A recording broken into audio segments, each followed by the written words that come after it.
हे welcome back dear financial managers. मैं C रौनक अग्रवाल। हम पढ़ रहे हैं बिजनेस स्टडीज़ और ये है chapter 9 financial management part 9। Last class में हम पढ़े थे पार्ट 8 और पार्ट 8 में हम पढ़े थे फाइनेंशियल प्लानिंग। फाइनेंशियल प्लानिंग में क्या हमने पढ़ा था? How much to spend, how to raise finance and where to invest और वेयर टू स्पेंड। ठीक है, तो अपने फाइनेंशियल मैनेजमेंट वाला जो चैप्टर पढ़ रहे हैं किसके लिए रेलिवेंट है? ये 12th कॉमर्स वाले बच्चे जो सीबीएसई में हैं उनके लिए ये रेलिवेंट है और उनके लिए हेल्पफुल रहेगा ये वीडियो। तो लास्ट क्लास में हमने पढ़ा था फाइनेंशियल प्लानिंग। फाइनेंशियल प्लानिंग का मतलब मैं बता दिया था, जैसे कि नॉर्मल प्लानिंग होता है। नॉर्मल प्लानिंग में हम फ्यूचर को देख करके कुछ प्लान बनाते हैं उस सिचुएशन को फेस करने के लिए। उसी टाइप से, सिमिलर टाइप से फाइनेंस के लिए भी हमको प्लानिंग करना पड़ता है कि हमको कितना पैसा चाहिए, how much to spend, example लिया था हमने। फिर हाउ टू रेज फाइनेंस, जितना हम वो, जैसे 1 करोड़ था अपना example. How much to spend में हमने देखा था कि हमारा प्रोडक्शन के हिसाब से हमको 1 करोड़ रुपए की ज़रूरत पड़ सकती है। And how to raise finance means अब वो 1 करोड़ रुपया में डेप्थ कितना होगा, इक्विटी कितना होगा। और वेयर टू इन्वेस्ट मतलब वो पैसा रेज करना इंपॉर्टेंट, सिर्फ इम्पॉर्टेंट नहीं है, उसके साथ हमको उसका प्रॉपर यूटिलाइजेशन भी होना चाहिए। तो वेयर टू इन्वेस्ट में हमने ये देखा था कि उसको कहाँ यूज़ हम करेंगे। आज हम पढ़ने वाले हैं फाइनेंशियल मैनेजमेंट का एक फाइनेंशियल मैनेजमेंट चैप्टर का। फाइनेंशियल प्लानिंग तो पढ़ ही रहे हैं, फाइनेंशियल प्लानिंग का हम पढ़ेंगे आज इंपॉर्टेंस और ऑब्जेक्टिव्स ऑफ फाइनेंशियल प्लानिंग, जो कि बहुत ज़्यादा सिंपल है एंड बहुत ज़्यादा प्रैक्टिकल भी है। तो पहले मैं बता देता हूँ ऑब्जेक्टिव्स ऑफ फाइनेंशियल प्लानिंग, जो कि बहुत बहुत ही छोटा सा टॉपिक है, बहुत ईजी है। देखो, इसमें अपन पढ़ेंगे कि देखो ऑब्जेक्टिव्स ऑफ फाइनेंशियल प्लानिंग क्या है। आप सोचिए कि अपन जो फाइनेंस का प्लानिंग कर रहे हैं, इतना समझ रहे हैं, सारा कुछ देख रहे हैं, उसका ऑब्जेक्टिव क्या है, क्यों कर रहे हैं। ठीक है, इसमें देखो दो बातें हैं। फाइनेंस एक ऐसा चीज़ है जो कि शॉर्टेज हो, जिसका कि अगर शॉर्टेज हो तो भी डेंजर है एंड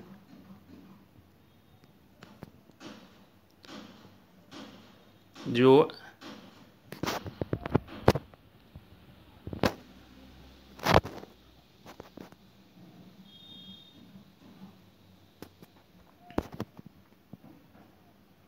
एक्सेस हो तो भी डेंजर है। ठीक है, फाइनेंस एक ऐसा चीज़ है जो कि शॉर्टेज है तो भी डेंजर है और एक्सेस है तो भी डेंजर है।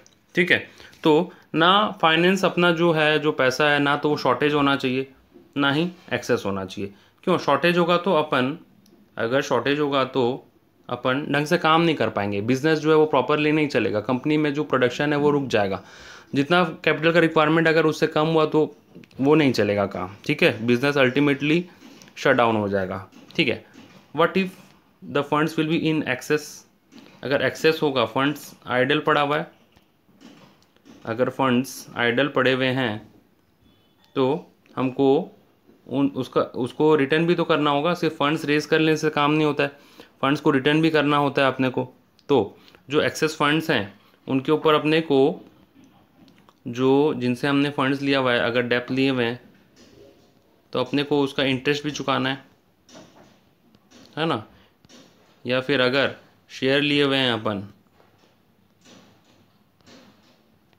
तो अपने को उसके ऊपर क्या देना पड़ेगा? डिविडेंड। समझ में आया?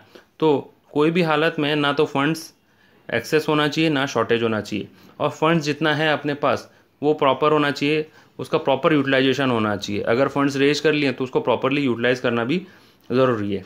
सो ये दो ही पॉइंट है ऑब्जेक्टिव्स में। अवेलेबिलिटी ऑफ फंड मतलब फंड्स अवेलेबल हों, उसका शॉर्टेज ना हो, जितना ज़रूरत है उतना हो, और जिस टाइम में ज़रूरत है। सपोज़ मान लीजिए अभी जुलाई का मंथ चल रहा है और हमको फंड्स चाहिए अक्टूबर में।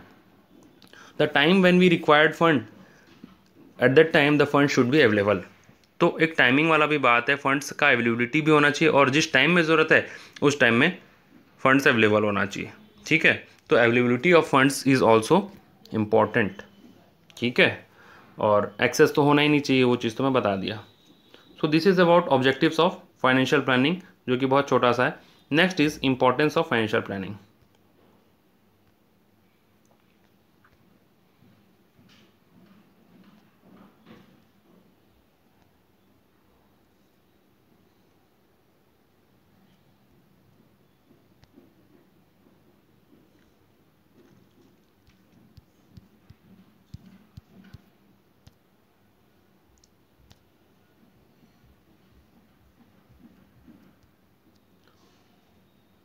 अभी अपन देखेंगे इम्पोर्टेंस ऑफ फाइनेंशियल प्लानिंग।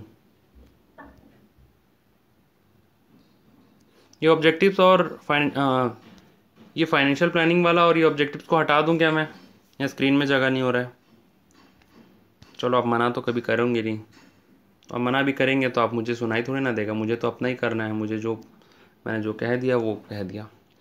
ठीक है, चलो तो इम्पोर्टेंस ऑफ फाइनेंशियल प्लानिंग अपन पढ़ेंगे अभी। इम्पोर्टेंस ऑफ फाइनेंशियल प्लानिंग का मतलब क्या है, पहले तो देखो ये इम्पोर्टेंस का मतलब क्या है कि जो भी अपन फाइनेंशियल प्लानिंग कर रहे हैं अगर वो ना हो तो क्या नुकसान हो सकता है।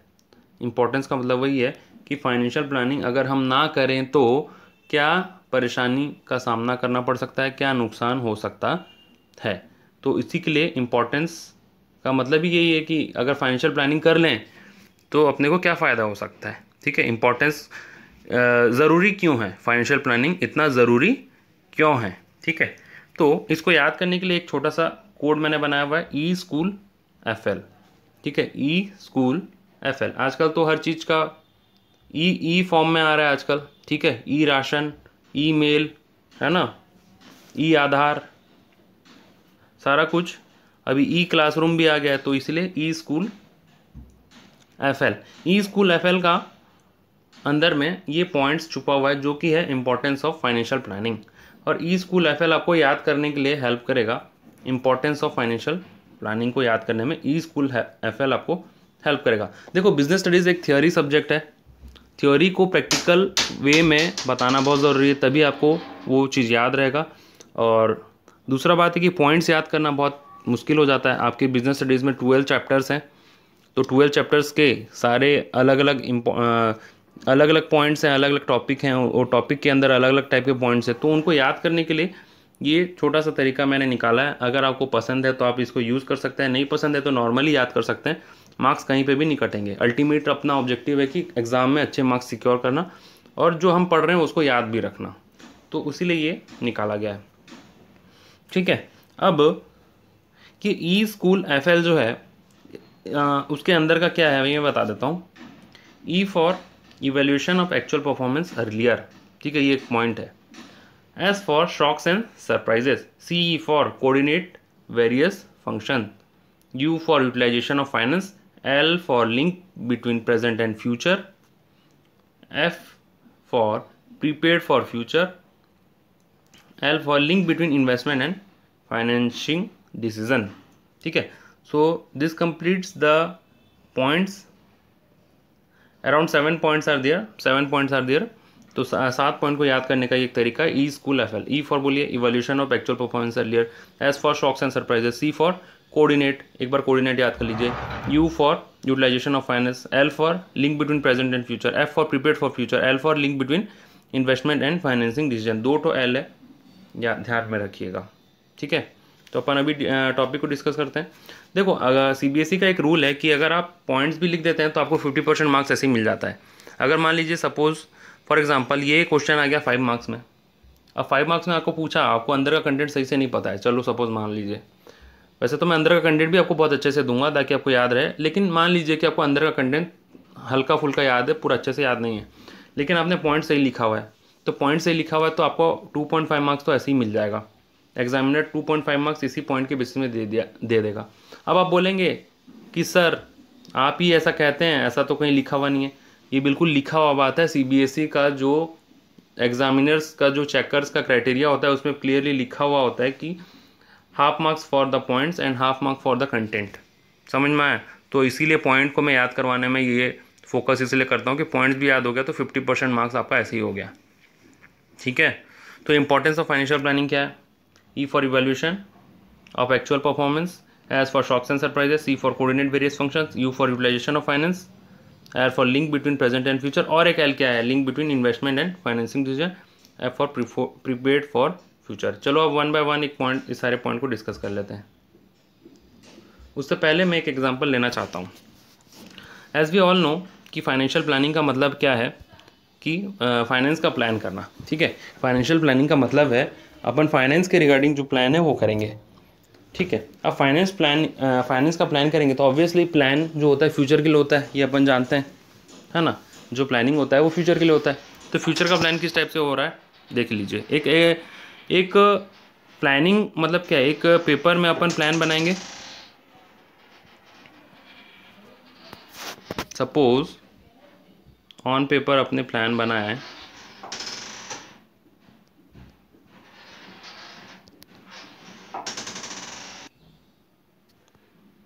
तो ऑन पेपर हमने प्लान बनाया 3 साल का। सपोज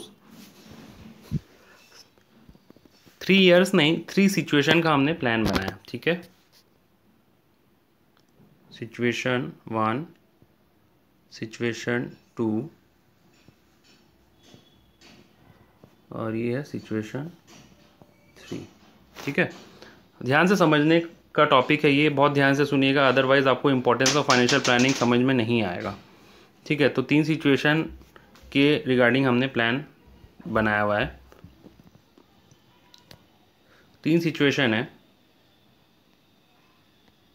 सेल्स जो है फर्स्ट सिचुएशन में अपने प्लान किए कि सेल्स होगा 1 लाख।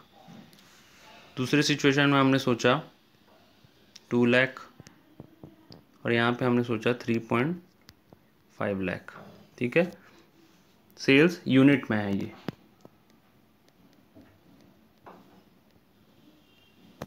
अब इसके अकॉर्डिंग हमको प्रोडक्शन भी करना पड़ेगा, इसके अकॉर्डिंग हमको प्रोडक्शन भी करना पड़ेगा।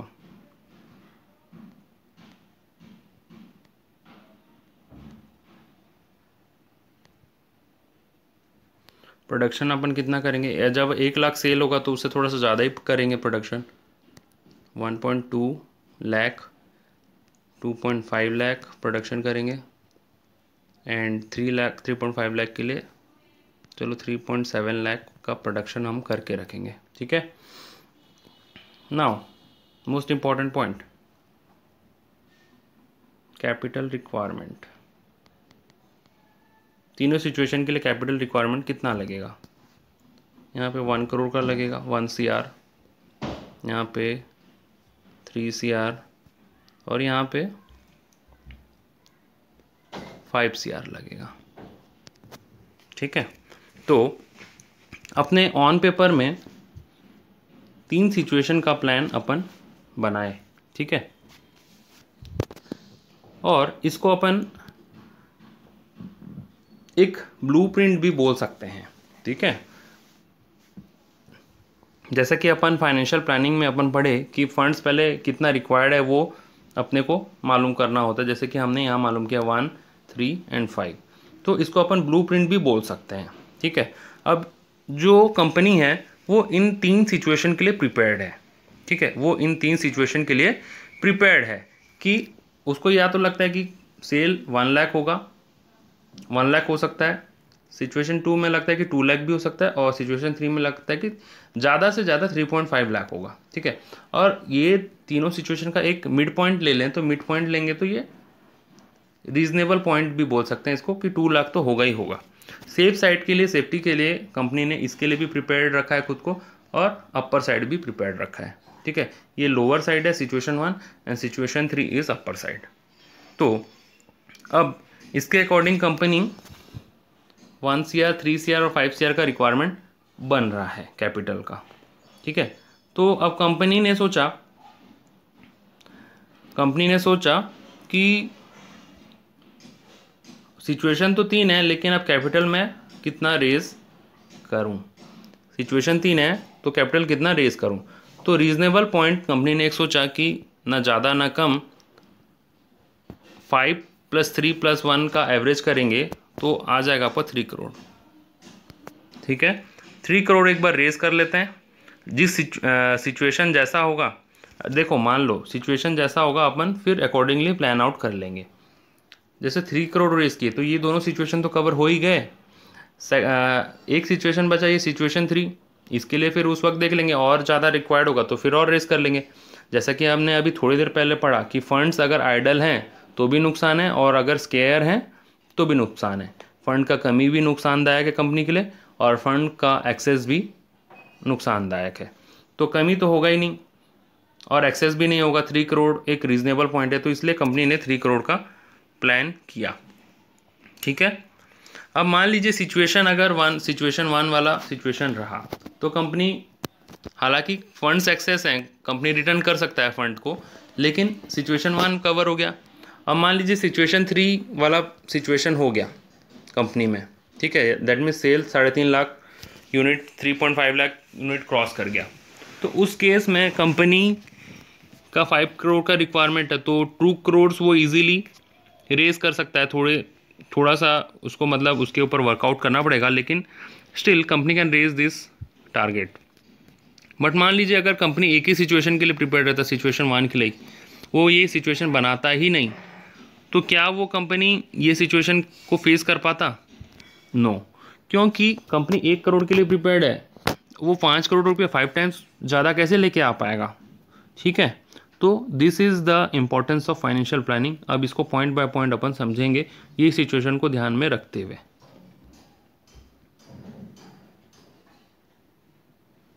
सिचुएशन ये रहा, यहीं पे लिखा हुआ है, ये ब्लूप्रिंट मान लीजिए आप, ऑन पेपर है ये एक्चुअल में हुआ नहीं है, ऑन पेपर है ये। हाँ, तो चलो देखो अब first point is evaluation of actual performance earlier.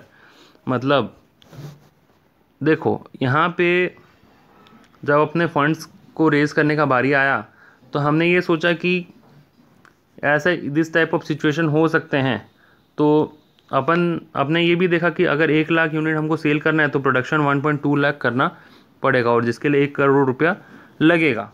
तो इससे क्या होगा, देखो जो एक्चुअल परफॉर्मेंस होने वाला है, यानी कि जिसको कंपनी को ये नहीं पता था कि 1 लाख यूनिट सेल करने के लिए चलो थोड़ा सा प्रोडक्शन एक्स्ट्रा करना पड़ेगा, या 2 लाख सेल करने के लिए प्रोडक्शन थोड़ा एक्स्ट्रा करना पड़ेगा, कोई भी ब्रेकेज हो गया प्रोडक्ट का, या फिर डैमेज क्वालिटी के प्रोडक्ट अगर प्रोड्यूस हो गए, तो उसके लिए भी कंपनी को प्रिपेयर रहना चाहिए। ठीक है, और इसीलिए उसको एक्चुअल जो सिचुएशन हो सकता है, तो कंपनी उस चीज़ के लिए भी प्रिपेयर्ड हो गया। तो इस कारण से ये बोला गया है कि evaluation of actual performance earlier. अब मान लो एक्चुअल सिचुएशन में यही हुआ, और हमने जो टारगेट किया था 2.5 लाख का, 2.5 लाख प्रोडक्शन का, तो मान लीजिए एक्चुअल प्रोडक्शन वो सेल्स तो 2 लाख अपने फिक्स किए थे, सेल हो गया, लेकिन अपन देखें कि प्रोडक्शन जो होना चाहिए 2.5 लाख के आसपास प्रोडक्शन होना चाहिए, वो नहीं हुआ है। सपोज मान लीजिए यहाँ पे 2.5 लाख की जगह प्रोडक्शन हुआ 1.5 लाख ओनली। ठीक है, 1.5 लाख ओनली, तो जिस केस में सपोज मान लीजिए ये 1.5 है, तो अब कंपनी चेक करेगा कि कहाँ पे प्रॉब्लम है, क्योंकि जब 3 करोड़ रुपए इन्वेस्ट कर रहे हैं तो प्रोडक्शन होना चाहिए 2.5 लाख, लेकिन एक्चुअल में हुआ 1.5 लाख, तो कहाँ पे गैप है? ठीक है, कहाँ पे हम चूक गए, वो चीज़ कंपनी चेक कर पाएगा, और इसी को बोलते हैं evaluation of actual performance earlier. ठीक है, देखो business studies no doubt theory subject है, बट उसको प्रैक्टिकली आप अगर समझेंगे, एक्चुअल में बिजनेस स्टडीज़ प्रैक्टिकल सब्जेक्ट है, लेकिन उसको आप थ्योरी समझते हैं, थ्योरी के हिसाब से समझते हैं, लेकिन जब उसको प्रैक्टिकली सोच करके समझेंगे तो आपको याद करने की ज़रूरत नहीं पड़ेगी। जैसा कि यहाँ पे आपको बताया जा रहा है, प्रैक्टिकल अप्रोच एक है जिससे कि आपको याद करने में आसानी हो। तो evaluation of actual performance earlier का मतलब यही है कि जो एक्चुअल परफॉर्मेंस होने वाला है उसको हम पहले से इवैल्यूएट कर लेंगे, या फिर जब एक्चुअल परफॉर्मेंस होगा तो हम चेक कर पाएंगे कि वो एक्चुअल परफॉर्मेंस सही है या नहीं है। ठीक है, अब बुक में लिखा हुआ है एक्चुअल परफॉर्मेंस अर्लियर, वो वही लाइन लिखा हुआ है, आप रट्टा मारते रहिए, आपको समझ में ही नहीं आएगा। जब तक आपका ये प्रैक्टिकल एस्पेक्ट, प्रैक्टिकल अप्रोच ही नहीं रहेगा, तो आपको ये चीज़ समझ में नहीं आएगा। अंडरस्टूड है? ठीक है, now the next point is shocks and surprises. जैसा कि अपन इसमें डिस्कस किए एग्जाम्पल में, कि अगर मान लीजिए 2 करोड़ ये वाला सिचुएशन 2 के लिए कंपनी प्रिपेयर्ड था, कंपनी इसी को फोकस कर रहा था, लेकिन अचानक से कंपनी का प्रोडक्ट का भारी डिमांड हो गया मार्केट में, और बहुत ज़्यादा डिमांडेड है, और वो प्रोडक्ट का डिमांड पहुँच गया 3.5 लाख। तो now for producing 3.5 lakh the capital requirement is 5 crore. तो कंपनी कहीं ना कहीं बीच में है, बीच वाले सिचुएशन में, मिड सिचुएशन में, अब वो 5 करोड़ अरेंज कर सकता है। लेकिन अगर मान लीजिए कंपनी ये ब्लूप्रिंट ही नहीं बनाता, प्लान ही नहीं बनाता, तो इन दैट केस अगर उसको अचानक से बोल दिया जाए कि 5 करोड़ का जुगाड़ करना है, 5 करोड़ अरेंज करना है, so in that situation it may be troublesome for the company to arrange 5 CR rupees. Understood? तो शॉक्स एंड सरप्राइजेस कहीं भी आ सकते हैं। ये तो सरप्राइज़ का बात था। शॉक ये भी हो सकता है कि चलो सिचुएशन 1 हो गया, टू ना हो करके सिचुएशन 1 हो गया, या फिर कोई लॉस हो गया कंपनी को, अचानक से भारी लॉस हो गया, मशीन ख़राब हो गया, ठीक है, या कंपनी के फैक्ट्री में आग लग गया, तो वो एक शॉक है। तो अगर फाइनेंस के लिए आप प्रिपेयर्ड रहेंगे तो in that situation you can cope up with the situation in a well and efficient manner. समझ में आ गया? Now the next point is coordinate various functions. देखो कोऑर्डिनेट वेरियस फंक्शन मतलब यहाँ पे फंक्शंस ऑफ मैनेजमेंट नहीं है, यहाँ पे फंक्शंस बिटवीन सेल एक फंक्शन है, प्रोडक्शन एक फंक्शन है, कैपिटल फाइनेंस एक फंक्शन है, तो वो फंक्शंस का एक बात ये कर रहा है। कोऑर्डिनेट वेरियस फंक्शंस मतलब देखो 1 लाख सेल के लिए हमको प्रोडक्शन करना है 1.2 लाख, 2 लाख सेल के लिए हमको प्रोडक्शन करना है 2.5 लाख, और उसके लिए कैपिटल चाहिए 3 करोड़। तो ये एक कोऑर्डिनेशन बनता है इन लोगों के बीच में, ठीक है। अब सेल्स डिपार्टमेंट बोलेगा कि हमने तो 2 लाख का टारगेट दिया था, तो प्रोडक्शन डिपार्टमेंट बोलेगा अच्छा ठीक है, आपने 2 लाख का टारगेट दिया था इसलिए हमने 2.5 लाख प्रोडक्शन किया, तो इन दोनों के बीच में कोऑर्डिनेशन है। अब फाइनेंस डिपार्टमेंट वाला बोलेगा कि चलो 2 लाख सेल के लिए और 2.5 लाख प्रोडक्शन के लिए 3 करोड़ का कैपिटल रिक्वायरमेंट चाहिए। तो ये कोऑर्डिनेशन होने के कारण ये कैपिटल ये डिसाइड किया गया 3 करोड़ रुपीज़। तो इससे कोऑर्डिनेशन भी अच्छा होता है, कोऑर्डिनेशन बिटवीन अदर डिपार्टमेंट अच्छा होता है। अगर मान लीजिए ये प्लानिंग ना हो, ठीक है, सेल वाला बोले मुझे तो 2 लाख सेल करना है, 2 लाख यूनिट, प्रोडक्शन वाला बोले कि तुम करते रहो, हम तो प्रोडक्शन ही नहीं करेंगे, हम तो 1.5 लाख प्रोडक्शन करेंगे, और फाइनेंस वाला इन दोनों से झगड़ ले, बोले कि हम तो पैसा रेज ही नहीं करेंगे, कर लो कैसे करोगे प्रोडक्शन और सेल। तो इसीलिए there must be coordination between this 3 department in a company. Likewise, there are many other departments in a company and on which coordination is required.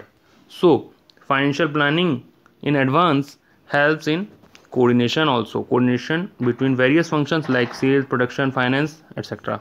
ठीक है? कौन कौन सा पॉइंट हमने कर लिया थोड़ा बता दीजिए, मैं भूल गया। ई कर लिया, एस कर लिया हमने, सी कर लिया, ठीक है।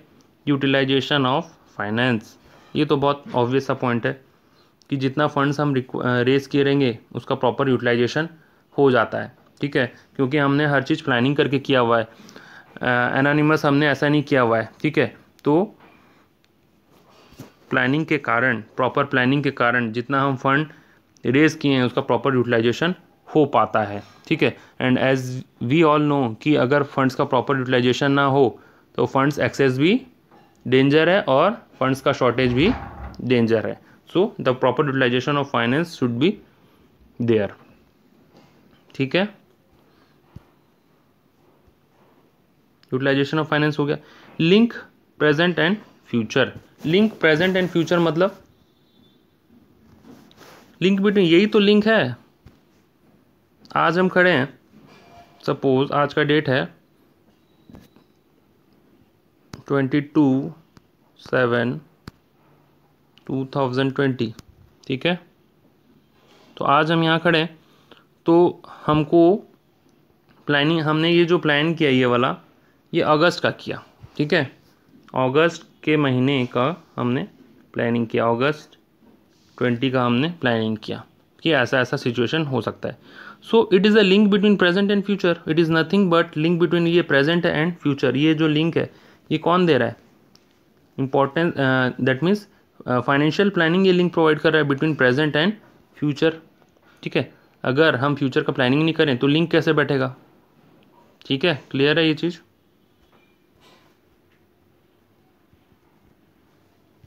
जितना पॉसिबल है आप चीज़ों को समझने की कोशिश करिए। जो भी आप समझ जाएंगे वो लॉन्ग टर्म के लिए आपको याद रह जाएगा आपके ब्रेन में, और जो चीज़ आप बिना समझे सिर्फ क्रैमिंग करने की कोशिश करेंगे, रट्टा लगाने की कोशिश करेंगे, वो चीज़ आप भूल जाएंगे जल्दी।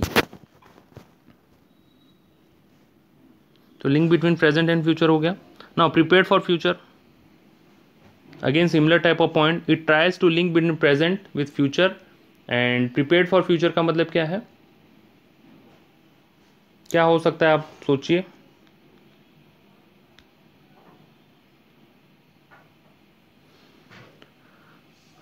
प्रिपेयर्ड फॉर फ्यूचर मतलब वही चीज़ है कि कंपनी ने अगर प्लानिंग किया सिचुएशन 2 के लिए तो सिचुएशन 1 और सिचुएशन 3 के लिए भी प्रिपेयर्ड है, ठीक है। कि अगर सिचुएशन 1 हो गया 1 करोड़ का कैपिटल रिक्वायरमेंट है तो हम क्या करेंगे, और अगर सिचुएशन 3 हो गया 5 करोड़ का रिक्वायरमेंट बन जाएगा तो उस केस में क्या करेंगे। फटाफट से फाइनेंस रेज करेंगे तो किस सोर्स से रेज करेंगे, कैसा रेज करेंगे, तो उस चीज़ के लिए प्रिपेयर्ड होता है कंपनी, ठीक है। Link between present and future मतलब लिंक प्रोवाइड करना, लेकिन प्रिपेयर्ड फॉर फ्यूचर मतलब फ्यूचर का कोई भी सिचुएशन के लिए, सिचुएशन 1 हो या फिर सिचुएशन 3 हो, उसके लिए प्रिपेयर्ड रहना। Clear. Now link between investment and financing decision. Link between investment and financing decision मतलब जितना हमने फाइनेंस रेज किया, देखो हम अभी पढ़ रहे हैं ये लास्ट वाला पॉइंट, ये ठीक है। तो link between investment and financing decision का मतलब क्या है, जो हमने यहाँ पे फाइनेंस रेज किया, ये जो हमने फाइनेंस रेज किया, ठीक है, इसको इन्वेस्ट हम कहाँ करेंगे,